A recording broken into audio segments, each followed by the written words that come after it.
నమస్తే, welcome to voice of people special interview. ఈరోజు మన ముందున్నారు తెలంగాణ ఉద్యమంలో తనదైన పాత్రను పోషించాలనే ఉద్దేశంతో అమెరికాలోని ఉద్యోగాన్ని సైతం వదిలి మంతెనలో తెలంగాణ ఉద్యమాన్ని ముందుండి నడిపించినటువంటి నేత, చివరి ఎలక్షన్ల టైంలో టికెట్ ఆశించి భంగపడుకు గురైనటువంటి నేత, మంతని మాజీ ఎమ్మెల్యే రామరెడ్డి గారు తనయుడు, టీఆర్ఎస్ పార్టీ రాష్ట్ర యోజన విభాగం ప్రధాన కార్యదర్శి సునీల్ రెడ్డి గారు. నమస్తే అండి. నమస్కారం సార్, చెప్పండి, మీరు రాజకీయాల్లోకి రావడానికి గల కారణాలు ఏంటి? అసలు విదేశాల్లో ఉద్యోగాన్ని సైతం బదిలి మంతెనలో రాజకీయంలోకి రావడానికి గల కారణం ఏంటి? అసలు మీరు చూసుకున్నట్టయితే మా కుటుంబం మొదటికెళ్ళి కూడా రాజకీయంలో ఉన్నది. మా పెద్దనాన్న సిఎన్ రెడ్డి గారు ఇక్కడ 1979 కెళ్ళి 83 వరకు ఎమ్మెల్యే ఉన్నారు. దాని తర్వాత 83లో మా పెద్దనాన్న గారు అప్పుడు సంజయ్ విచార్ మంచ్, మేనకా గాంధీ గారు పార్టీ ఎస్టాబ్లిష్ చేసినప్పుడు ఒక కీలక పాత్ర పోషించి అప్పుడు టీడీపీ అలయన్స్తోని పోటీ చేయడం జరిగింది. దాని తర్వాత నాన్నగారు 94లో మంతని ప్రాంతంకి వెళ్ళి ఎమ్మెల్యేగా నిలిచి గెలవడం జరిగింది. దానికంటే ముందు కూడా నాన్నగారు అనేక రాజకీయ పదవులు కూడా ఉండే, సర్పంచ్ లెక్క, మండల్ ప్రెసిడెంట్ లెక్క, తర్వాత ఎమ్మెల్యే లెక్క, తర్వాత ఎమ్మెల్యే దిగిన తర్వాత కూడా చాలా సంవత్సరాలు ఇన్ఛార్జ్ లెక్క ఉండడం జరిగింది. నేను రాజకీయంకి రావాలంటే ముఖ్య ఉద్దేశం ఒకటి, రాజకీయ పరంగా మా కుటుంబం చాలా సంవత్సరాలకి వెళ్ళి ఇక్కడ మంతని ప్రాంతంలో ఉన్నది. రెండోది, మా కుటుంబం మీద కూడా చాలామంది మొదటికెళ్ళి కూడా ఫాలోవర్స్ ఉన్నారు. నాన్న కానీ పెద్దనాన్న కానీ వాళ్ళందరూ కూడా నేను రాజకీయంలోకి వచ్చి ఖచ్చితంగా నా వంతు సేవలు చేయాలి, మన ప్రాంతానికి అవసరం ఉన్నది, చాలామంది కూడా నాకు వచ్చి చెప్పడం జరిగింది. నేను కూడా మొదట్లో నాన్న ఎమ్మెల్యే అయినప్పుడు ఖచ్చితంగా రాజకీయాలకు రావాలనే ఒక ఆశ మాత్రం నాకు ఎప్పుడు లేకుండే. నాకు కూడా అప్పుడు ఎవరు కూడా అడగలేదు. అందుకని నేను నా సొంతంగా నేను కష్టపడి చదివి, దాంతోపాటు అమెరికాకి వెళ్ళి అక్కడ చదివి అక్కడ ఒక మంచి ఉద్యోగం చేసుకుంటూ దాదాపు ఒక 16 సంవత్సరాలు అమెరికాలో ఉండి చాలా పెద్ద ఎత్తు వరకు కూడా అక్కడ నేను కంపెనీలో వెళ్ళడం జరిగింది.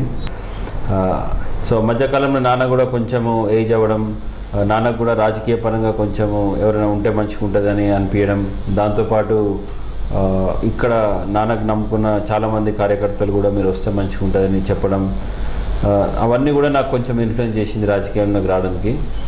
దాని తర్వాత క్రమక్రమంగా నేను కూడా కొంచెం ఇంట్రెస్ట్ పెట్టడం జరిగింది మంతని ప్రాంతంలో.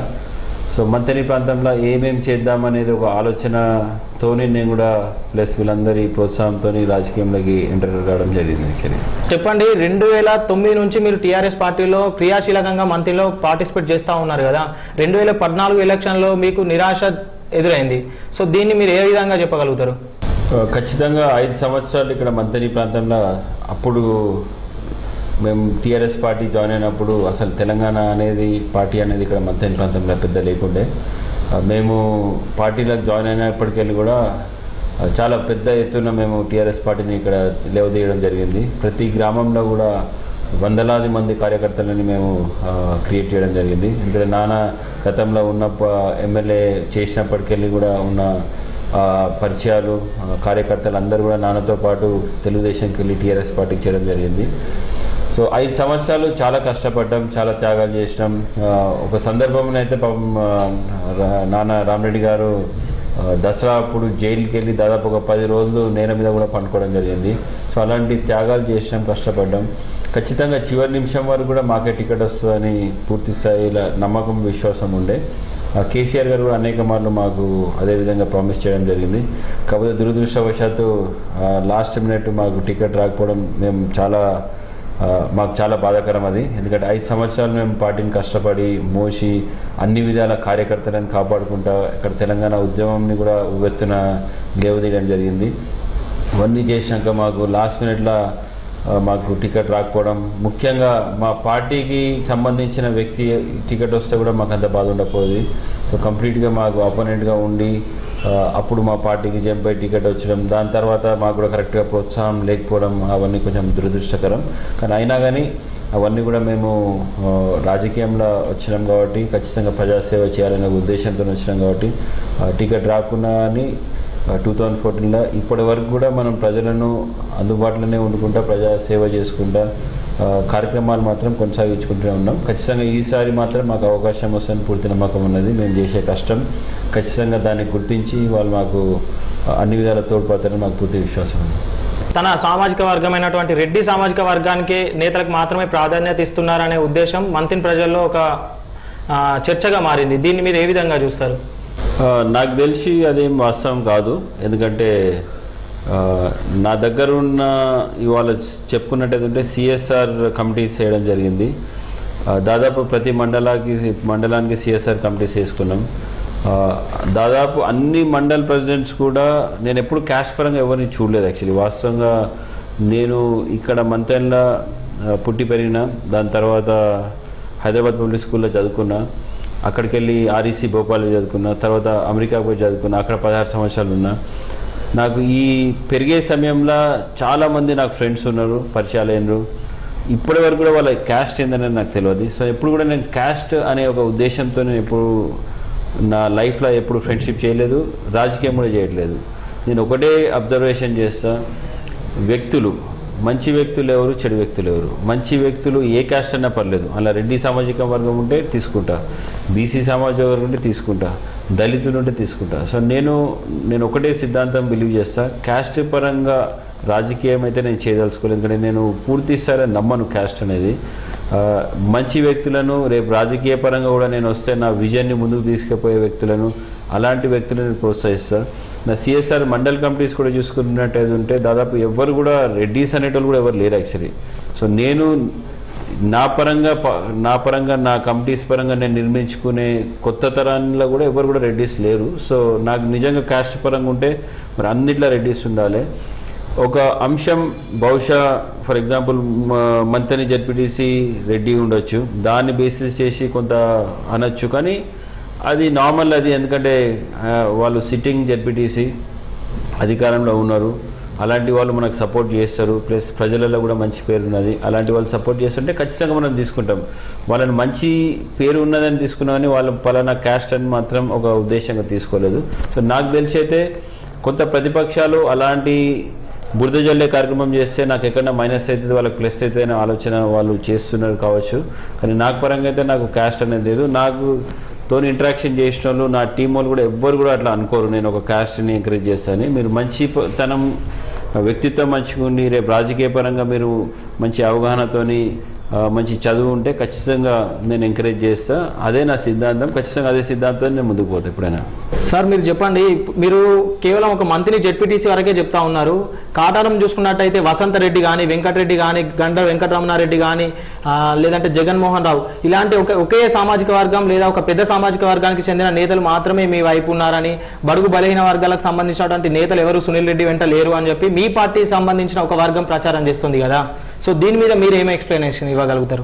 వాస్తవంగా చూసుకున్నట్టు ఏదంటే వసంత్ రెడ్డి అంటున్న పేరు రెడ్డి ఉన్నదని యాక్చువల్లీ బీసీ.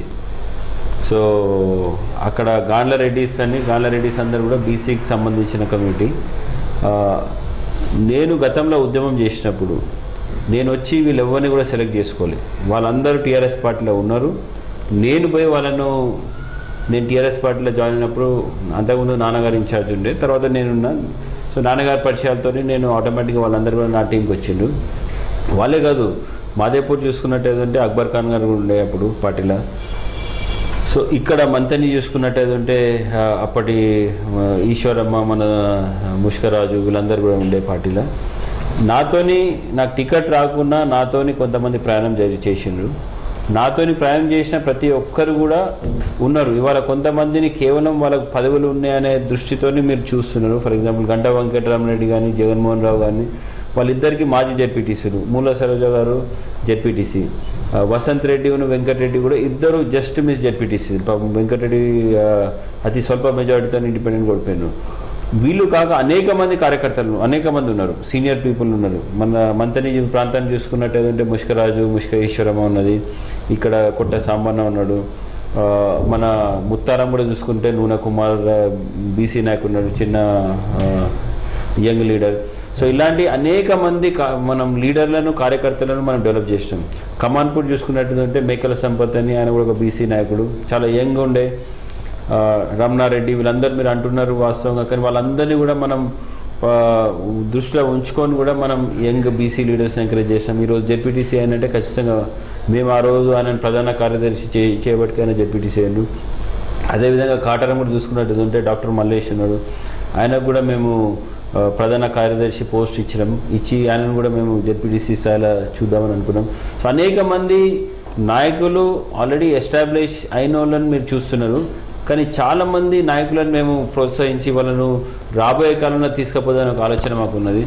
మన మంతని ప్రాంతంలో కూడా మీరు చూస్తున్నట్టయితే వేల్పుల గట్టయ్య దళితులు పాపం మనకు అన్ని విధాలా మేము పార్టీలో సపోర్ట్ చేయడం, ఆయన కూడా ప్రధాన కార్యదర్శి చేసాం. ఆయన కూడా ఎంపీటీసీగా గెలిచి తర్వాత వైస్ ఎంపీపీగా గెలవడం జరిగింది. కొండన్న ఉన్నారు, వెంకటేష్ ఉన్నారు. సో అనేక మంది అంటే ఒకటే సామాజిక వర్గాన్ని మనం ఎంకరేజ్ చేసి వాళ్ళని ముందుకు తీసుకుపోయింది కాకుండా ఈ సామాజిక వర్గం నేను ఎంకరేజ్ చేయలేదు. వాళ్ళంతటా నా ప్రోత్సాహం లేకుండా వాళ్ళు జెడ్పీటీసీలు అయినారు, నా ప్రోత్సాహం లేకుండా వాళ్ళు లీడర్స్ అయినారు. వాళ్ళ సపోర్ట్ ఖచ్చితంగా నాకు ఉండాలి, ఎందుకంటే వాళ్ళకి మంచి పేరుంది కాబట్టి వాళ్ళని తీసుకుంటున్నా. కానీ పార్టీలో చాలామంది కష్టపడ్డ వాళ్ళకి నేను ఎంకరేజ్ చేస్తున్నా, సపోర్ట్ చేస్తున్నా. అదే రాబోయే కాలంలో కూడా మీరు చూస్తారు. నా యువసేన మండల్ ప్రెసిడెంట్స్ అందరూ కూడా దాదాపు బీసీస్ దళితులే ఎక్కువ శాతం ఉన్నారు. వాళ్ళందరినీ కూడా ఇంకొక 5 ఏళ్ళు 10 ఏళ్ళు కూడా నేను మండల్ ప్రెసిడెంట్స్ లెవెల్లో జెడ్పీటీసీ స్థాయి లెవెల్లో చూడాలని ఒక నా కోరిక ఉన్నది. సో నా పరంగానైతే కేవలం కొంతమంది ఎగ్జిస్టింగ్ జెడ్పీటీసీలని చూడకుండా మీరు అందరినీ చూసుకున్నట్టుంటే చాలామంది నేను ప్రోత్సహిస్తున్నాను, యంగోళ్ళని కూడా చాలామందిని ప్రోత్సహిస్తున్నాను. సో నాకైతే మళ్ళీ ఒకసారి చెప్తున్నా, అలాంటి ఉద్దేశం లేదు. మరి వాళ్ళందరూ నాతో ఉన్నారు అంటేనే ఒక అర్థం ఉన్నది. ఎందుకంటే వాళ్ళకు మనం ఫర్ ఎగ్జాంపుల్ మంత్రి జెడ్పీటీసీ గారు చూసుకుందాం, ఏ అన్ని ఎగ్జాంపుల్ తీసుకుందాం, మన రామనారెడ్డి గారు చూసుకుందాం. వీళ్ళిద్దరు కూడా పుట్టమదికి లాస్ట్ టైం ఎలక్షన్స్ అప్పుడు సపోర్ట్ చేసాం, పూర్తిసారి సపోర్ట్ చేసాం. మరి ఈరోజు ఎమ్మెల్యే దగ్గర ఆ రోజు రెడ్డి ఫీలింగ్ లేనిది మరి ఈరోజు ఎందుకు వస్తుంది? వాళ్ళు రెడ్డి ఫీలింగ్ లేకుంటేనే ఎమ్మెల్యేకి సపోర్ట్ చేసిండు, అన్ని విధాలా ఎంకరేజ్ చేసి గెలిచినాక వాళ్ళని కరెక్ట్గా వాళ్ళకు రెస్పెక్ట్ ఇవ్వకుండా అవమాన పాలై వాళ్ళు కాంగ్రెస్కి పోలేక నా దగ్గర రావడం జరిగింది. కానీ నేనేదో ఇక్కడ గుర్తుపట్టాము లేకపోతే ఏదో చేయడం మాత్రం జరగలేదు. వాళ్ళు మంచి నాయకులు, మంచి పేరుంది ప్రజలల్లో. అలాంటి నాయకులతో రేపు నేను రాజకీయ పరంగా ఎదిగితే ఖచ్చితంగా నాకు కూడా మంచిగా ఉంటుందని ఒక ఆలోచనతో వాళ్ళని తీసుకోవడం జరిగింది. కానీ కేవలం వాళ్ళ రెడ్డీస్ అనే మాత్రం తీసుకోలేదు. వాళ్ళ పొజిషన్లో వాళ్ళు బీసీస్ అయినా ఇంకేదైనా ఖచ్చితంగా నేను 2 చేతుల వాళ్ళని స్వాగతిస్తాను, ఎందుకంటే వాళ్ళ మంచి పేరున్నది. అలాంటి పేరున్న నాయకులను మనం రాజకీయాల్లో తీసుకుంటే మంచిగా ఒక ఆలోచనతో ఎంకరేజ్ చేసిన తప్పితే ఫీలింగ్తో క్యాస్ట్ పరంగానైతే నేను ఎప్పుడు కూడా ఆలోచించలేదు. వాళ్ళు కాంగ్రెస్ పార్టీకి పోలేక మీ దగ్గరకు వచ్చారని మీరు అంటున్నారు, కానీ సునీల్ రెడ్డినే శ్రీధర్ బాబుతో సత్సంబంధాలు ఉన్నాయని చెప్పి మీ పార్టీలోకి సంబంధించిన ఇంకొక వర్గం ప్రచారం చేస్తుంది కదా. రాజకీయంలో తెలివికల్లోడు ఒకడైతే కొంచెం డెప్త్ నాలెడ్జ్ అయితే ఒకటే అర్థం చేసుకుంటాడు. పోయిన ఎలక్షన్స్ కూడా చూసుకుందాం. ఫర్ ఎగ్జాంపుల్ సునీల్ రెడ్డి నిల్చున్నాడు, సునీల్ రెడ్డికి పడ్డ ప్రతి ఒక్క ఓటు ఎవరు పడేది? నేను సునీల్ రెడ్డి నిలిచకపోతే ఒకటి అడుగుదాం. నేను మొత్తం టీఆర్ఎస్ పార్టీని ఇక్కడ వ్యవస్థాపన చేసిన, నిర్మించిన, పెంచిన, పోషించిన. నాకు టికెట్ రానప్పుడు నేను 2 కండిషన్స్ పెట్టినా. ఒకటి కేటీఆర్ దగ్గర, అధిష్టానం దగ్గర ఒకటి చెప్పిన, నాకు టికెట్ రాకున్నా నేను 1% యాక్సెప్ట్ చేస్తాను, కానీ నన్ను నమ్ముకున్న వాళ్ళు, పార్టీని నమ్ముకున్న వాళ్ళందరికీ మంచి పదవులు ఇవ్వండి, నాకు టికెట్ రాకుండా నేను పార్టీకి చేస్తాను, మీరు ఏ వ్యక్తికి చేయమని చేస్తానని చెప్పిన. నా ప్రపోజల్ వాళ్ళు యాక్సెప్ట్ చేయలేదు. నా గురించి, నా పొజిషన్ గురించి నేను కొట్టాలి. రెండోది, అది వినని సందర్భంగా నేను స్వయంగా ఒకడు వచ్చి మంతని ప్రాంతంలో మా పార్టీకి చెందిన ప్రతి ఒక్క కార్యకర్తకి నేను ఒకటి చెప్పిన, ఇప్పుడు నేను అది పదవుల్లో లేను, ఇప్పుడు నేను ఇన్ఛార్జ్ కాదు, మీ ఇన్ఛార్జ్ మధు, మీ ఎమ్మెల్యే మధు, మీరు అందరూ ఆయన దగ్గర పోండి, నా చేతిలో లేదు మీకు ఇచ్చే టికెట్లు, మీ ఎంపీటీసీ కానీ చెప్పేసి నా చేతిలో లేదు, అందరూ మీరు మధు దగ్గర పోండి, మధు దగ్గర టికెట్ తెచ్చుకోండి, మీ భవిష్యత్తు మీరు ఆలోచించండి, నేను ప్రతి ఒక్కరు చెప్పడం జరిగింది. ఆ రోజు చూసుకున్నట్టు ఏంటంటే వసంత్ రెడ్డి పోయిండు, వెంకటరెడ్డి పోయిండు, అందరిని పంపించిన. నేను ఎవరిని కూడా నేను నా ఆలోచన దురుద్దేశం ఉంటేనైతే అదే రోజు నేను చెప్తాను, లేదు మీరు అందరూ వ్యతిరేకం చేయండి మధుకు అని చెప్తాను, కానీ నేను చేయలేదు. అందరినీ కూడా నేను మధు దగ్గర పంపించిన, వసంత్ రెడ్డిని పంపించిన, వెంకటరెడ్డిని పంపించిన, రమణారెడ్డిని పంపించిన. ప్రతి ఒక్కరు కూడా, మూల సరోజ గారు ఆల్రెడీ ఉన్నారు, అక్బర్ ఖాన్ని పంపించిన. వాళ్ళందరూ కూడా మధు దగ్గర పోయినారు. వాళ్ళందరికీ కూడా ఈయన సునీల్ రెడ్డి వర్గం అని టికెట్స్ ఇవ్వలేదు, ఇవ్వకుంటే వాళ్ళందరినీ వాపస్ పంపించడం జరిగింది. అక్బర్ ఖాన్ ఒక్కరిని తప్పితే మిగతా వాళ్ళు ఎవరు కూడా టికెట్ సునీల్ రెడ్డి వర్గానికి టికెట్స్ ఇవ్వలేదు. ఎంపీపీలు మన వేల్పుల గట్టయ్య కానీ, వైస్ ఎంపీపీ మన కొండన్న ఎంపీపీలు, సర్పంచ్లు అందరినీ పంపించినాం. మీకు అంతా ఉంటే నేను ఓపెన్ ఛాలెంజ్ చేస్తున్నా. ఏ ఒక్క కార్యకర్తలు మంత్రి కార్యకర్తల మీరు అటు పోకండి అని చెప్పేది ఒక్క మనిషిని, ఒక్క సింగిల్ మనిషిని కూడా నాకు తీసుకొస్తే నేను దేనికంటే దానికి సిద్ధం. సో నేను ఫుల్ ఫార్టెడ్గా నాది అయిపోయింది. 14 ఎలక్షన్స్ నాది నా చేదాటిపోయింది. కనీసం వీళ్ళైనా బాగుపడాలి, నన్ను నమ్ముకున్న వాళ్ళకన్నా పదవులు రావాలి నాకు ఆశతో అందరినీ నేను మధు దగ్గర పంపించాను. తర్వాత ఏమైంది, మధు దగ్గరికి వెళ్ళి వాళ్ళకు టికెట్లు రాకపోయిన తర్వాత వాళ్ళంతా మధుకి యాంటీ అయిపోయాను. యాంటీ అయిపోయి దాదాపు అందరూ కూడా శ్రీధరరావు దిక్కు ఇంకో దిక్కు పోదామనే ఆలోచన చేసిండు. సో నేను ఎందుకు నిల్చున్నా ఆ రోజు అంటే వీళ్ళందరినీ కాపాడుకుందాం, మళ్ళీ ఎలక్షన్స్ మళ్ళీ మన టీంని కాపాడుకునే పరిస్థితి మనం చేసుకోవాలి. ఎందుకంటే రేపు కార్యకర్తలను బంధనం చేస్తారు. సార్ మీరు ఆ రోజు నిల్చుని ఉంటే ఖచ్చితంగా మీతో ఉండేవాళ్ళం, లేకపోతే మేము అందరం కూడా ఎటు వెళ్ళిపోయేటాలని చాలా బంధనం చేస్తాం. సో నాకు పడ్డ ప్రతి ఒక్క ఓటు మధుకి మైనస్ అయ్యి వేరే దిక్కు పోతుంటే నేను ఆపినాం. సో వాస్తవంగా నేను నిల్చోకపోతే ఈ ఓట్లన్నీ శ్రీధర్ దిక్కు పోతాయి. ఇవాళ పరిస్థితి చూసుకుందాం. సరే ఇవాళ వెంకటరమణారెడ్డి కానీ, మూల సరోజ కానీ, అక్బర్ కానీ వీళ్ళందరూ కూడా నాతో ఉండే. ఇవాళ నేను వాళ్ళని ఆపుకున్నా. నేను ఆపుకుంటే వాళ్ళందరూ ఎటు పోయేటోళ్ళు? న్యాచురల్గా శ్రీధర్ దగ్గర పోయేటాను. ఒకవేళ శ్రీధర్ బాబువే ఉంటే నేను ఎందుకు ఆపుతా? అందరి శ్రీధర్ దగ్గర పోనిస్తా. నాకు రాజకీయ పరంగా నాకు ఇక్కడ స్టాండ్ ఉండాలి, నా టీం నాకు ఉండాలి. రేపు రాజకీయ పరంగా నాకు అవకాశం వస్తే నేను గెలవాలి. నా ఆశయం నాకున్నది కాబట్టి నేను చేస్తున్నా. వాళ్ళను మధు దగ్గర నేను దూరం చేయలేదు, మధు వాళ్ళని దూరం చేసుకుంటా. ఒకరు అర్థం చేసుకోవాలి. ఇవాల్టి వరకు కూడా మధు దగ్గర ఉన్న కార్యకర్త దగ్గర ఒక్కరి దగ్గర కూడా నేను పోయి మీరు చెయ్యండి, ఇటు రాండి, అటు పోండి అని నేను ఇవ్వబోతుంగా మాట్లాడాలి. వాళ్ళకు ఇష్టం లేకుండా బయటపడుతుంటే శ్రీధరరావు దగ్గర పోతే మళ్ళీ కాంగ్రెస్ బలం ఎక్కడవుతుంది, మళ్ళీ టీఆర్ఎస్ ఎక్కడ వీక్ అవుతుంది అనే ఒక దాంతోనే నేను శ్రీధరరావు దగ్గర పోనీ ఒకటి చేశాను. వాస్తవంగా ఇవాళ నా దగ్గరకు వచ్చిన ప్రతి ఒక్కరు మధు అగెయిన్స్ట్గానే ఉండే మనుషులే నా దగ్గరకు వస్తున్నారు. వాళ్ళు నేను లేకపోతే డైరెక్ట్గా శ్రీధరరావు దగ్గర పోయే మనుషులే. చాలా మంది శ్రీధరరావు దగ్గర పోతా జాయిన్ అవుతా 2000-5000 మందితో జాయిన్ అవుతా అనుకున్న వాళ్ళని కూడా నేను బంధించేసి ఇంకా టీఆర్ఎస్ పార్టీని కొనసాగిస్తున్నాను. అంటే నేను ఇక్కడ ఉండి టీఆర్ఎస్ పార్టీని బలోపేతం చేస్తున్నా. ఇక వాళ్ళు మూర్ఖులు, వాళ్ళకి అర్థం కాకపోతే వాళ్ళు ఏదో చేస్తే నేను దానికి ఏం చేయలేను. నాకు టీఆర్ఎస్ పార్టీలో చాలా సంబంధాలు ఉన్నాయి.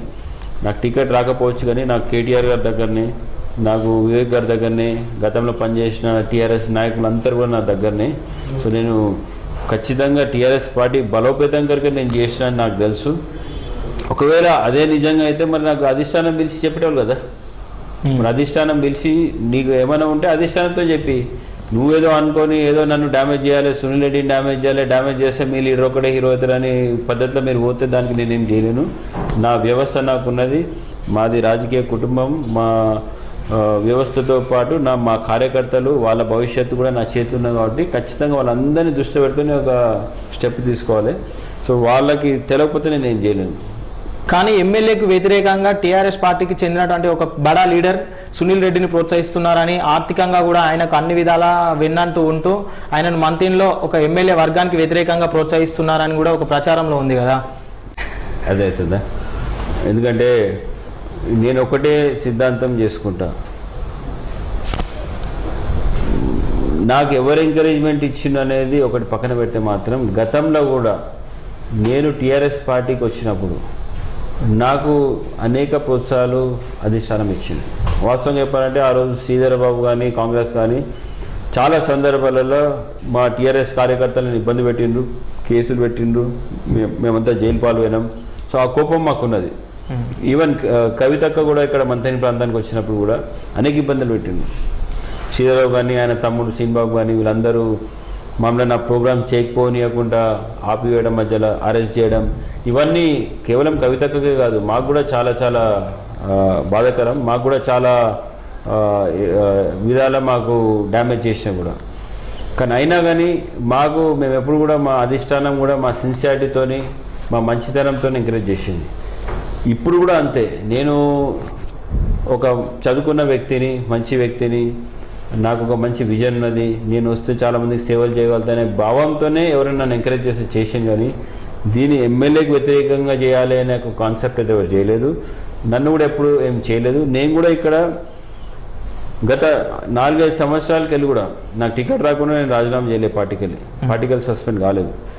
కానీ నేను 5 సంవత్సరాలు కూడా నేను చేసే ప్రతి ఒక్క నిర్ణయం పార్టీకే హెల్ప్ అయింది. వ్యక్తిగతంగా ఒక మనిషికి హెల్ప్ అయిందా కాలేదా నేను దానికి ఆన్సర్ చేయలేను. కానీ పార్టీకి హెల్ప్ అయిందా కాదంటే ఖచ్చితంగా పార్టీకి హెల్ప్ అయింది. నేను కూడా 5 సంవత్సరాలకి వెళ్ళి అనేక సేవా కార్యక్రమాలు చేసుకుంటూ వస్తున్నా. జాబ్ మేళస్ నిర్వహిస్తున్నా, యువతకు ప్రోత్సాహం చేస్తున్నా, మహిళలకు ప్రోత్సాహం చేస్తున్నా. సో అనేక కార్యక్రమాలు నేను ఎట్లా వచ్చినా ఖచ్చితంగా నేను సేవా కార్యక్రమాలు చేసుకుంటే ఏదో ఒక రోజు మనకు రాజకీయ పరంగా కూడా మనకు అవకాశం వస్తుంది అనే ఆలోచనతో కంటిన్యూస్గా చేసుకుంటూ పోయినా. ఖచ్చితంగా నాకు ప్రోత్సాహం చేసే నాయకులు ఉన్నారు కాబట్టి నేను ఇవాళ టీఆర్ఎస్ పార్టీలో ఇంత బలంగా గట్టిగా ధైర్యంగా తిరగలుగుతున్నా. సో అందరికీ ఉంటారు, ప్రతి ఒక్కరికి ఎవరి లీడరు, ఎవరి గురువు, ఎవరి నాయకులు వాళ్ళకు ఉంటారు. నాకు కూడా అట్లనే నా నాయకులు నాకు ఉన్నారు. కానీ నన్ను మంచితనంగా ఎంకరేజ్ చేద్దామనే ఆలోచనతోనే చేస్తున్నాననేది నాకు నమ్మకం. ఇక వేరే వర్గం ఏమనుకుంటుంది అనేది దానికైతే నేను జవాబుదారిని కాదు. ఎందుకంటే నా ఆలోచన ఏంది, నేను ఎట్లా ఉన్నా, నన్ను ఎంకరేజ్ చేస్తే మంచి వచ్చాడా అని దాన్ని బట్టే వాళ్ళు ఎంకరేజ్ చేస్తుండ్రు. ఖచ్చితంగా నాలాంటి వ్యక్తులను చాలామందిని ఎంకరేజ్ చేయాలి. చదువుకున్న వ్యక్తులని, మంచిగా ఎక్స్పీరియన్స్ వ్యక్తులని తీసుకొస్తే ఖచ్చితంగా రాజకీయం కూడా రేపు మంచి నాణ్యత అవుతుంది. రాజకీయం కూడా రేపు మనం చూసుకునేటంటే చాలా మార్పులు తీసుకొస్తుంది, ప్రతి ఒక్కరి భవిష్యత్తులో జీవితాన్ని తీసుకొస్తుంది. సో ఖచ్చితంగా ఇంకా చేయాలని కూడా నేను అంటున్నా. టీఆర్ఎస్ అధిష్టానం ఇప్పటికే సిట్టింగ్లకే ఎమ్మెల్యే టికెట్లు ఇస్తాం 2019 ఎలక్షన్లో అని చెప్పి ఇప్పటికే ఒక స్టేట్మెంట్ విడుదల చేయడంతో మంథన్లో సునీల్ రెడ్డికి ఇక టికెట్ రాదు, ఆయన కోదండరాం స్థాపించినటువంటి తెలంగాణ జనసమితిలో చేరుతున్నారని చెప్పి ఒక సోషల్ మీడియాలో ఒక విపరీతంగా ప్రచారం జరుగుతూ ఉన్నది మీ మీద. సో దీనికి మీరు చేరుతున్నారా? ప్రచారం జరుగుతుందంటేనే అర్థం చేసుకోలేదు, భయపడి ప్రచారం చేస్తున్నది. నేను టీఆర్ఎస్ జనసమితిలో ఉంటానా, టీఆర్ఎస్ ఉంటానా, ఇంకెక్కడ పోతానా, అది నా ఉద్దేశం, నా ఆలోచన, నా వ్యక్తిత్వం. ఇంకెవరో నా మీద ప్రచారం చేస్తుందంటే బహుశా వాళ్ళకు ఉండొచ్చు, ఈయన ఎంత జల్దీ ఈడకెళ్ళి వెళ్ళిపోతే మా లైన్ క్లియర్ అయితే అనే ఆలోచన అది. మరి వాళ్ళకి అంత సిట్టింగ్లకే క్లియర్ అన్నప్పుడు నా గురించి ఎందుకు వాళ్ళు కామెంట్లు పెట్టాలి? సంబంధం లేదు కదా. సరే మాకు టికెట్ వస్తుందని మీరు పెట్టుకోండి, ఎగరండి, దున్కండి, సంతోషం. కానీ నేను ఎక్కడ పోతున్నా, నేనేం చేస్తున్నా అనేది మీకు ఎందుకు అంత ఆలోచన? సో నాకైతే ఖచ్చితంగా నాకు పూర్తి నమ్మకం, విశ్వాసం ఉన్నది. నాకే టికెట్ వస్తుందని నమ్మకం ఉన్నది. రెండోది, టీజేఎస్ అనేది నేను ఎప్పుడు కూడా ఆలోచించలేదు. అసలు నాకు టికెట్ రాదు అన్నప్పుడు నేను ఇవన్నీ ఆలోచిస్తాను. నాకు అంత దూరం కూడా నేను పోలేదు, ఆలోచించలేదు. ఇది కేవలం సృష్టి, ఇది కేవలం ఈ వాట్సాప్ మీడియాలో కావచ్చు, ఫేస్బుక్లో కావచ్చు. ఇది ఏంటంటే కొంతమంది బహుశా మొక్కుకుంటుండొచ్చు, ఎందుకంటే నేను లేకుంటే వాళ్ళ లైన్ క్లియర్ అవుతాయని. ఖచ్చితంగా నేనైతే దీన్ని గాసిప్ అనే అంట, దాన్ని నేను అంత సీరియస్గా తీసుకోను. ఒకవేళ అట్లా ఏమన్నా ఉంటే అది ఫస్ట్ నేను అనలేను, వాళ్ళు అనొద్దు. నాకు తెలిసి అయితే వాళ్ళు సృష్టిస్తుందంటే వాళ్ళు భయం చెంది వాళ్ళు సృష్టిస్తుంది తప్ప దీంట్లో వాస్తవం ఏం లేదని చాలా క్లియర్గా చెప్తున్నారు. తెలంగాణ ప్రతిష్టాత్మకంగా రూపొందిస్తున్న ప్రాజెక్టు కాళేశ్వరం, అది మన మంథన్ నియోజకవర్గంలో ఉంది కదా. సో దీనికి సంబంధించినంత వరకు కాంట్రాక్టర్ల దగ్గర నుంచి సునీల్ రెడ్డికి పెద్ద మొత్తంలో ముడుపులు అందుతున్నాయని, ఆ అందిన మొత్తాలనే ఈయన సేవా కార్యక్రమాల రూపంలో ప్రజల్లోకి వెళ్తున్నాడనే ఒక ప్రచారం. వాస్తవంగా చెప్పినట్టు ఉంటే సునీల్ రెడ్డి అధికారం లేకుండా పార్టీలు ఉన్నాడంతే. అధికారంలో ఉన్న పార్టీ బడా నేతలు ఇక్కడ ఉన్నారు. ఏమన్నా ముడుపులు ముడితే అధికారం ఉన్న బడా నేతలకు వాళ్ళు ప్రాజెక్టులు కాంట్రాక్టులు ఇస్తారని ఏం పవర్లెస్ లేని నాకైతే ఎవరు. మనకున్నది ఫ్యూచర్, మనకున్నది పొటెన్షియల్. రేపు రాబోయే కాలంలో మనకు జనం ఈరోజు సునీల్ రెడ్డి లాంటి వ్యక్తి వస్తే, చదువుకున్న వ్యక్తి వస్తే మాకు న్యాయం జరుగుతుంది, మాకు ఉద్యోగాలు వస్తాయి, మాకు అనే ఒక కాన్సెప్ట్తోని, ఆలోచనతోని సునీల్ రెడ్డిని ఈరోజు ఎంకరేజ్ చేస్తుంది పబ్లిక్. ఇంకా ఎమ్మెల్యే కాలేదు, ఇంకా మనము అధికారం రాలేదు. సో ఏ కాంట్రాక్టర్ కూడా నాకు తెలిసి ఏ ప్రాజెక్టు కూడా అధికారం లేని మనిషికి ఎవరు కూడా ఇవ్వరు. సో అది నాకు తెలిసి ఒకవేళ వాళ్ళు అంటున్నారంటే మరి వాళ్ళు యాక్సెప్ట్ చేస్తుండొచ్చు, బహుశా వాళ్ళ కింద ముడుపులు వస్తున్నాయి, మరి ఆ ముడుపులతో వాళ్ళు ఏమైనా చేస్తున్నారు. అదేవిధంగా సునీల్ రెడ్డి కూడా చేస్తున్నారని ఒక ఆలోచన వాళ్ళకి కలిగి ఉండొచ్చు. అంటే వాళ్ళకు చేస్తున్నది ఏదైతుందో వాళ్ళు యాక్సెప్ట్ చేసినట్టు నాకు అర్థమవుతుంది. నా పరంగానైతే నేను ఎప్పుడు కూడా ఏ కాంట్రాక్టర్ని కూడా అప్రోచ్ కాలేదు, ఏ కాంట్రాక్టర్తో కూడా నేను మాట్లాడలేదు, ఏ కాంట్రాక్టర్తో కూడా నాకు అసలు ఎలాంటి సంబంధం పని కూడా లేవు. ఎందుకంటే అవంతా టీఆర్ఎస్ పార్టీ చూసుకుంటుంది, అదంతా రాష్ట్రంకి వెళ్ళి నాయకులు చూసుకుంటున్నారు. సో దాంట్లో జోక్యం చేసుకోవాల్సిన అవసరం కూడా లేదు. సో అదంతా వాళ్ళు ఏదైతే పద్ధతి వాళ్ళు అనుసరిస్తున్నారో బహుశా అదే పద్ధతిలో నేను కూడా సేవా కార్యక్రమాలు చేస్తున్నాను అనుకుంటున్నారు. కానీ అది తప్పు. నేను ఒకటే సిద్ధాంతం, నేను 15-16 సంవత్సరాలు అమెరికాలో ఉండి వచ్చిన, అన్ని విధాలా నేను అటు ఆర్థికంగా ఇటు బిజినెస్ పరంగా నేను నా కాళ్ళ మీద నేను నిలిచాను. ఎప్పుడు మాకు తరతరాలకి వెళ్ళి కూడా మాకు భూములు ఉన్న ఆస్తులను ఎప్పుడు నా దగ్గరికి 100 రూపాయలు కూడా తీసుకొని ఒక బిజినెస్ స్టార్ట్ చేయలేదు, లేకపోతే ఇంకోటి చేయలేదు. నా కాళ్ళ మీద నేను నిలిచిన, నా కాళ్ళ మీద నేను బతుకున్నాను. ఇవాళ నేను సేవా కార్యక్రమాలు చేస్తున్నా అంటే కేవలం నా పరిధి, నేను ఎంత మటుకి సేవ చేయగలుగుతా అంత మటుకి సేవ చేస్తున్నా. నేను కోట్ల రూపాయలు పెట్టి ఒక ప్రోగ్రామ్ చేసే పరిస్థితి లేనప్పుడు నేను చేస్తలేను. మరి ఆ కోట్ల రూపాయలు ప్రోగ్రామ్ చేసే పరిస్థితి ఉన్నప్పుడు ఆ నాయకులను అడిగితే క్వశ్చన్ అయితే పంచుకుంటుంది. నేను చేసేటి ఈ ఫర్ ఎగ్జాంపుల్ జాబ్ మేళాస్ పెడుతున్నా. జాబ్ మేళాస్ కేవలం మనకు పరిచయం ఉన్న వ్యక్తులతోని, ఫ్రెండ్స్తోని వాళ్ళని బతిలాడి తీసుకొచ్చి ఇక్కడ ఒక 400-500 మందికి మనం ఉద్యోగాలు ఇప్పించాం. లేకపోతే విద్యా శిబిరం పెట్టినాం మనం, లేకపోతే మనకు హెల్త్ క్యాంప్స్ పెట్టినాం. ఇలాంటి ఏంటంటే మన పరిచయాలు యూజ్ చేసుకొని మనం ఇక్కడ ఒకటి స్థాపించి మనకున్న జనానికి అవసరమయ్యే విధంగా చేయాలని ఒక ఆలోచనతో మనం చేస్తున్నాం. ఇప్పుడు మనం చూసుకున్నది ఏంటంటే మంత్లో కొన్ని ప్రోగ్రామ్స్ అయినాయి. దాదాపు 3 కోట్లతో ఒక ప్రోగ్రామ్ అయింది, 1 కోటి రూపాయలతో ఇంకో ప్రోగ్రామ్ అయింది. అలాంటి ప్రోగ్రామ్స్ పెట్టుకున్నప్పుడు ఖచ్చితంగా వాళ్ళు ఏదైతే విధంగా చేసిండ్రో వాళ్ళు దానికి ఆన్సర్ ఇస్తే మంచిగుంటుంది. నేనేం చేస్తున్నా, ఎట్లా చేస్తున్నా అనేది నా గురించి క్వశ్చన్ చేసే కంటే ముందు ఫస్ట్ మేము ఎట్లా చేస్తున్నామని ఆన్సర్ ఇచ్చిన తర్వాత నన్ను అడిగితే బాగుంటుందని నేను అనుకుంటాను. కరీంనగర్, వరంగల్ లాంటి లేని ప్రాంతాల్లో కూడా, అంటే డెవలప్డ్ ప్రాంతాల్లో కూడా ఇప్పటివరకు ఐటీకి సంబంధించిన కంపెనీలను ఎస్టాబ్లిష్ చేయడానికి చాలా మంది వెనుకడుగేస్తున్నారు. సో మంతని లాంటి ప్రాంతంలో మీరు ఒక కంపెనీని ఎస్టాబ్లిష్ చేయడానికి ప్రణాళికలు రూపొందించుకున్నారని, దానికి సంబంధించి గ్రౌండ్ వర్క్ కూడా అయిపోయింది అని చెప్పి ఒక సమాచారం. సంవత్సరంకి వెళ్ళి చూసుకున్నట్టేదంటే ఒక ఫస్ట్ మేము ఇక్కడ చదువుకున్న విద్యార్థులందరి దగ్గరికి సందర్శించడం జరిగింది. వాళ్ళందరితో ఒక పెద్ద ఎత్తున మీటింగ్ చేయడం జరిగింది. ఒక స్కిల్ అవేర్నెస్ ప్రోగ్రామ్ కూడా మేము మంతని ప్రాంతంలో చేయడం జరిగింది. ఎక్కువ శాతం ఇక్కడ మంతనికి సంబంధించిన యువత ఏం చేస్తున్నారు, ఏం చదువుకుంటున్నారు, మరి వాళ్ళు చదువుకున్న తర్వాత వాళ్ళకి ఎలాంటి ఉద్యోగాలు వస్తాయి, ఎక్కడ చేయగలుగుతారు ఉద్యోగాలు, ఇవన్నీ కూడా మేము చాలా డెప్త్లో మేము చూడడం జరిగింది. దాని తర్వాత మాకు అనేక జాబ్ మేళాస్ కూడా మేము నిర్వహించడం జరిగింది. నాన్ స్కిల్డ్ వర్కర్స్ అంటే చదువుకోని వర్కర్స్, యూత్కి ఎలాంటి ఉద్యోగాలు ఇప్పించాలి, ఎక్కడెక్కడ ఉద్యోగాలు ఇప్పించాలి అనే ఒక ఆలోచనతో దాదాపు ఒక 400-500 మందిని మేము నాన్ స్కిల్డ్ వర్కర్స్ని ప్లేస్ చేయడం జరిగింది. కానీ ఇక్కడ ఛాలెంజ్ మాకేమొస్తుందంటే స్పెసిఫికల్లీ బీటెక్ విద్యార్థులకి, ఎంబీఏ చేసిన విద్యార్థులకి, స్కిల్డ్ వర్కర్స్కి వాళ్ళకు ఉద్యోగాలు ఇప్పించాలంటే చాలా పెద్ద ఛాలెంజ్. ఎందుకంటే ఎవ్వరు కూడా బిజినెస్ చేసిన వాళ్ళు, ఒక పెద్ద సంస్థ నడిపించే వాళ్ళు ఎవ్వరు కూడా జస్ట్ మనకు సునీల్ రెడ్డి మంచి ఫ్రెండ్ అని, లేకపోతే ఈయన మంచోడని నా పేరు మీద ఇంకోళ్ళకు ఉద్యోగాలు ఇప్పించే పరిస్థితి లేదు. ఇంత highly professional and competitive world. So దానికి ఆలోచించి చాలామందికి నేను రెఫర్ కూడా చేయడం జరిగింది. కానీ పాపం వాళ్ళు పోతున్నారు, ఇంటర్వ్యూస్లో ఫెయిల్ అవుతున్నారు, వస్తున్నారు. సో దానికి చాలా డెప్త్లో ఆలోచించి వీళ్ళకి చదువుకున్నారు కానీ వీళ్ళ కరెక్ట్గా ట్రైన్డ్గా లేరు, వీళ్ళు ఇండస్ట్రీకి సంబంధించిన ట్రైనింగ్ వీళ్ళకి లేకపోవడం అదొకటి. తర్వాత ఆ ఎక్స్పీరియన్స్ కూడా లేకపోవడం. మీరు ఎవరైనా ఇప్పుడు ఏమవుతుంది, చదువుకున్నాక 100,000 మంది వాళ్ళ గ్రాడ్యుయేట్ అవుతున్నారు. కంపెనీస్ తీసుకుంటానికి ఆల్రెడీ ఎక్స్పీరియన్స్ క్యాండిడేట్సే వస్తున్నారు. ఈ ఇన్ఎక్స్పీరియన్స్ క్యాండిడేట్స్కి అసలు చోటు కూడా లేకుండా పోతుంది. ఈ ఇన్ఎక్స్పీరియన్స్ క్యాండిడేట్స్కి ప్రాబ్లం ఏమవుతుందంటే ఒక సంవత్సరం 2 సంవత్సరాలు అయిపోయిందంటే గ్యాప్ వస్తుంది. ఒక్కసారి గ్యాప్ వచ్చిందంటే కథం వాళ్ళ ఫీల్డ్కి వెళ్ళి మళ్ళీ వాళ్ళకు ఛాన్స్ ఇచ్చే అవకాశం పోతుంది. సో దీనికి చాలా పెద్ద ఎత్తున ఆలోచించి దీన్ని ఎట్లా చేద్దాం, ఇది ఫర్ ఎగ్జాంపుల్ ఒక కంపెనీ పరంగానే ఆలోచించుకుంటే చాలామంది కరీంనగర్, వరంగల్ లాంటి ప్లేసెస్ కూడా ఎందుకు వస్తలేదంటే అంత ఈజీ వైబుల్ కాదు. ఎందుకు కాదు అంటే ఎవరన్నా ఎక్కడ టాలెంట్ ఉందో అక్కడ కంపెనీ పెడతాడు. బెంగళూరు కానీ హైదరాబాద్ కానీ టాలెంట్ ఉన్నది, మీరు అక్కడ కంపెనీ పెడితే మీకు తెల్లాటి వరకు 10 మంది చేరుతారు.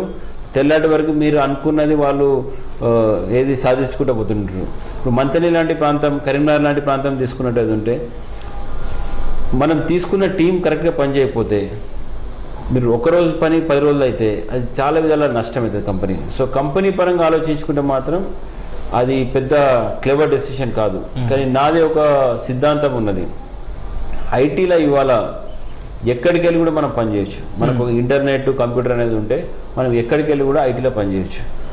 మరి మంతని ప్రాంతానికి చెందిన యువత, చదువుకున్న యువత, అవకాశాలు లేని యువతకి మనం ప్రోత్సాహం ఇచ్చి, ట్రైనింగ్ ఇచ్చి వాళ్ళని ఒక మంచి ఇంజనీర్ లెక్క మనం కన్వర్ట్ చేసుకొని ఇదే ప్రాంతంలో ఇక్కడ మనం ఒక కంపెనీ ఎస్టాబ్లిష్ చేసి నేను ఒక 20-25 పీపుల్తోనే ఫస్ట్ ఒక కంపెనీ ఎస్టాబ్లిష్ చేసి అలాంటి యూత్ని తీసుకొని మనం వాళ్ళను ప్రొడక్టివ్గా తయారు చేసి ఈ 25 పీపుల్ కాస్త 100 పీపుల్ని చేసి ఇక్కడ మంతని ప్రాంతంలో కూడా ఒక ఐటీ కంపెనీ మంచిగా చేస్తుంది అని ఫస్ట్ ఒక స్టెప్కి తీసుకొచ్చి దాని తర్వాత ఐటీ ప్రాజెక్ట్స్ కూడా మనం తీసుకొచ్చే అవకాశాలు ఉంటాయి. వీడియో కాన్ఫరెన్సింగ్, వెబ్ చాట్ మీద మనం చాలా మంది చేయగలుగుతాం. సో ఇలాంటి అవకాశాలు రూరల్ ఇండియాకి, ఎందుకంటే ఈరోజు చూసుకున్నట్టు కూడా మన ఐటీ మినిస్టర్ కేటీఆర్ గారు కూడా ఎక్కువ శాతం ఈ మన ఐటీ సెక్టర్స్ని ఈవెన్ స్మార్ట్ సిటీస్ లేక మన కరీంనగర్కి, వరంగల్కి చిన్న ఐటీ హబ్స్ లేక తీసుకొచ్చి ఎంకరేజ్ చేస్తే లోకల్ ఉన్న మనుషులకి చాలా అవసరం వస్తే ఒక ఆలోచనతో వాళ్ళు చేస్తున్నాం. నేను ఇంకొక స్టెప్ ఫర్దర్ తీసుకొని కరీంనగర్కే కాదు మంతని లాంటి ప్రదేశంలో తీసుకొని రేపు ఇక్కడ ఒక 1000-2000 మందికి మనం ఐటీ ఉద్యోగాలు ఇప్పించుకున్నట్టయితే మన ప్రాంతానికి చెందిన యువతకి ఒక మంచి అవకాశం ఇది. సో అలాంటి అవకాశం ఇవ్వాలని ఒక ఆలోచన, ప్లస్ నేను కూడా ఐటీ సెక్టర్లో చాలా సంవత్సరాలు ఉండొచ్చిన, నేను చాలా పెద్ద లెవెల్ వరకు కూడా ఉండొచ్చిన, మంచి చెడు నాకు తెలుసు.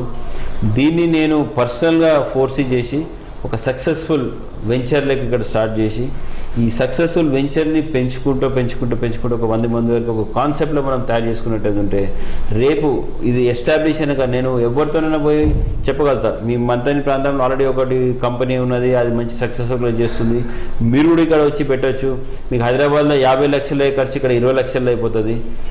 అమెరికాలో కూడా మనం పోయి మీకు హైదరాబాద్లో 50 లక్షలు అయితే మంతలో 30 లక్షలు అవుతుంది, కాబట్టి మీరు మంతలో పెట్టుకోండి, మేము మా ఫెసిలిటీ ఉంది, మా పీపుల్ ఉన్నారు, స్టాఫ్ ఉన్నారు అని కేవలం ఇక్కడ యువతకి ఉపాధి కల్పించాలి.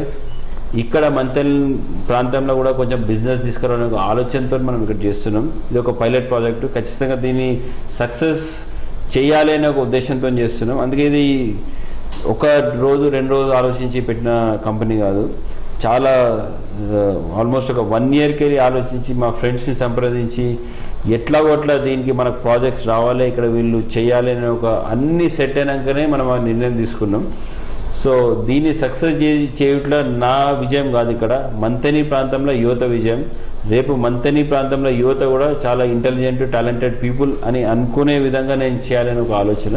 ఖచ్చితంగా ఆ దృష్టిలో నేను చేస్తున్నా. బిజినెస్ మైండ్ పరంగా చూసుకుంటే మాత్రం ఇది not the right decision, but నాకు ఇది నిరూపించాలన్నది. ఇక్కడ యువత కూడా మనం అమెరికాలో కానీ, హైదరాబాద్లో కానీ, బెంగళూరు కానీ ఏ విధంగా వాళ్ళు సాఫ్ట్వేర్ కంపెనీస్లో పనిచేసి మంచి పేరు తెచ్చుకుంటున్నారు, ఇక్కడ కూడా వాళ్ళకు తల్లిదండ్రుల పక్కన వండుకుంటూ, ఫ్యామిలీస్ పక్కన వండుకుంటూ, వాళ్ళ సొంత ఇంటి పక్కన వండుకుంటూ చేసే అవకాశం కల్పించాలి. దాంతో వాళ్ళు కూడా మోటివేషన్ ఇచ్చి ఇంకింత పనిచేస్తారనే ఆలోచనతో ఇది సెటప్ చేస్తున్నాం. ఖచ్చితంగా ఇది సక్సెస్ కావాలి, సక్సెస్ చేయాలనే ఉద్దేశంతోనే నేను ముందుకు తీసుకుపోతున్నాను. సునీల్ రెడ్డికి టీఆర్ఎస్ పార్టీ అధిష్టానం పెద్దలతో ఉన్న సంబంధాలు ఈసారి ఎలక్షన్లో ఏమైనా లాభం చేకూర్చే అవకాశం ఉన్నాయంటారా? ఖచ్చితంగా అధిష్టానంతో మనకు ఆ సంబంధాలు ఉన్నందుకే మనము ఇంత యాక్టివ్గా టీఆర్ఎస్ పార్టీలో తిరుగుతున్నాం. టీఆర్ఎస్ పార్టీని మనం కాపాడుతున్నాం. మన టీఆర్ఎస్ పార్టీలో ఉండుకుంటూ కూడా కొంతమంది చిన్నగా మాట్లాడుతున్నారు, అది వాళ్ళ అవివేకాన్ని వాళ్ళకి వదిలిపెడతా.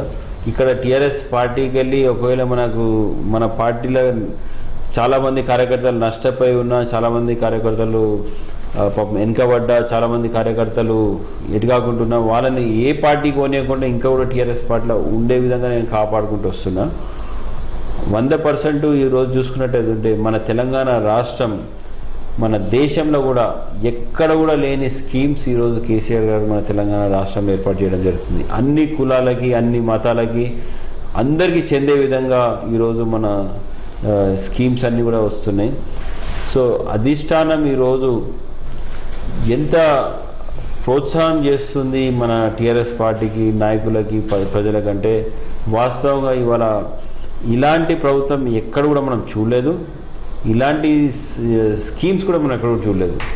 సో రేపటి రోజు ఎలక్షన్స్ అప్పుడు ఖచ్చితంగా ఒక రౌండ్ ఆఫ్ కేటీఆర్ తిరిగితే మాత్రం మీరు అన్నట్టు 100 సీట్లు ఇక్కడ తెలంగాణలో మాత్రం ఎటు పోవు టీఆర్ఎస్కి. మిగతా పార్టీలు ఎన్ని అనుకున్నా వాళ్ళ కరెక్ట్ సూటబుల్ లీడర్ లేడు, వాళ్ళు ఎదుర్కొనే పరిస్థితి కూడా లేదు టీఆర్ఎస్ పార్టీని. సో ఇలాంటి తరుణంలో ఖచ్చితంగా అధిష్టానం కానీ, పెద్దలు కానీ సపోర్ట్ ఉంటే మాత్రం పూర్తి స్థాయిలో నాకైతే విశ్వాసం ఉన్నది. మంతని ఎట్టి పరిస్థితుల్లో ఇక్కడ మళ్ళా నేను గెలిచే ఆస్కారం ఉంటుంది, టీఆర్ఎస్ పార్టీ కూడా గెలిచే ఆస్కారం ఉంటుంది. ఖచ్చితంగా వాళ్ళ సపోర్ట్ నాకు కావాలి, వాళ్ళ సపోర్ట్ అవసరం. వాళ్ళ సపోర్ట్తోని ఖచ్చితంగా నేను ఇది నా లక్ష్యాన్ని కూడా సాధిస్తా. నాతో పాటు అనేక మంది, వందల మంది టీఆర్ఎస్ కార్యకర్తలు, పాత కార్యకర్తలు, వాళ్ళందరి ఆశయం కూడా నిలబెడతాను నేను అనుకుంటున్నా. చివరగా మీరు మంత్రి ప్రజలకు ఇచ్చే సందేశం? మంతని ప్రాంతంలో చాలా మంది లీడర్స్ చూసాం. మనం ఇక్కడ ప్రాంతంకి వెళ్ళి ఎదిగిన లీడర్స్ ప్రైమ్ మినిస్టర్ లెక్క చూసినాం, సీఎం లెక్క చూసినాం, స్పీకర్ లెక్క చూసినాం, మంత్రి లెక్క చూసినాం. అనేక మంది లీడర్స్ ఇక్కడ మంతని ప్రాంతంకి వెళ్ళి పెరగడం చూసినాం. అయితే మంతని ప్రాంతంలో కొన్ని చూసుకున్నట్టయితే రాజకీయ పరంగా చాలా మార్పులు చేర్పులు అనేవి జరగాలి. ఇప్పుడు వరకు కూడా చూసుకున్నట్టయితే ఈ ఒత్తిడిలు, పోలీస్ కేసులు, బెదిరింపులు, భయపట్టించుడు, ఆయనతో ఎందుకు పోతావు, ఈయనతో ఎందుకు పోతావు అనే స్వేచ్ఛ లేని రాజకీయం మనం చూస్తున్నాం. ఈ ఒత్తిడి కేవలం రాజకీయ పరంగానే కాకుండా ఈవెన్ వ్యక్తిగతంగా పర్సనల్ పరంగా కూడా చాలా విధాల ప్రజలలోకి వెళ్తుంది. సో ఒకటి, మంతని రాజకీయానికి ఒక మంచి వాతావరణం మనం సృష్టించాలి. రేపటి రోజున ఖచ్చితంగా ఇలాంటి ఒత్తిళ్లు, ఇలాంటి రాజకీయం, ఇలాంటి బెదిరింపులు, ఇలాంటి కొట్లాటలు మాత్రం మంతని రాజకీయంలో లేకుండా చేయాలనేది ఒక నా ఉద్దేశం. దాంతోపాటు ఈరోజు చూసుకున్నట్టయితే అనేక గ్రామాలలో ఈ అడ్మినిస్ట్రేషన్ వ్యవస్థ, ఫర్ ఎగ్జాంపుల్ స్పెషలీ రెవెన్యూ, చాలామంది రైతులు, చాలామంది ప్రజలు ఇబ్బందులతో చాలా గురాడుతున్నారు. వాళ్ళకు న్యాయం అయ్యే విధంగా, ₹1 లంచం ఇవ్వకుండా వాళ్ళందరికీ కూడా న్యాయమయ్యే విధంగా అడ్మినిస్ట్రేషన్ వ్యవస్థ కరెక్ట్గా చేయాలనేది ఒక నా కాన్సెప్ట్. ఈ రెండు, రాజకీయ పరంగా ప్లస్ అడ్మినిస్ట్రేషన్ పరంగా, ఈ రెండు కూడా నా చేతులు ఉంటాయి కాబట్టి ఖచ్చితంగా ఈ రెండింటి కూడా ఒక మంచి వాతావరణం ప్రజలకు సృష్టించాలి, మంచి లైఫ్ కూడా ప్రజలకు సృష్టించాలనే ఒక ఆలోచన. దీంతోపాటు రేపు ముఖ్యంగా యువతకి, ఎందుకంటే అందరూ కూడా తల్లిదండ్రులు చదువుకుంటున్నారు, తల్లిదండ్రులు కష్టపడుతున్నారు, పిల్లల్ని చదివిస్తున్నారు. మరి వాళ్ళందరూ కూడా ఈరోజు బీటెక్, బీఈ, ఎంబీఏ, బీకామ్ ఇవన్నీ గ్రాడ్యుయేట్స్ చేసి వాళ్ళకు కరెక్ట్గా జాబు, కరెక్ట్గా వాళ్ళకు గైడెన్స్ లేకపోతే చాలామంది నిరుపేద లేక ఉద్యోగాలు లేకుండా చాలా కష్టపడుతున్నారు. వాళ్ళందరికీ కూడా ఒక మంచి ఆశయం చూపెట్టాలని ఒక ఆలోచన.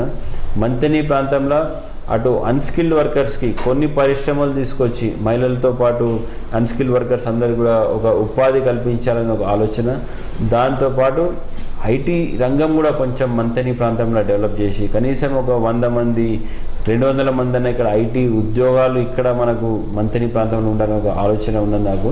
సో వివిధ రంగాలలో కూడా మన మంతనికి సంబంధించిన యువతకి మంచి అవకాశాలు, మహిళలకు అవకాశాలు ఇచ్చి రేపు మంచి ఉపాధి పరంగా వీళ్ళందరినీ కూడా డెవలప్ చేయాలని ఒక ఆలోచన.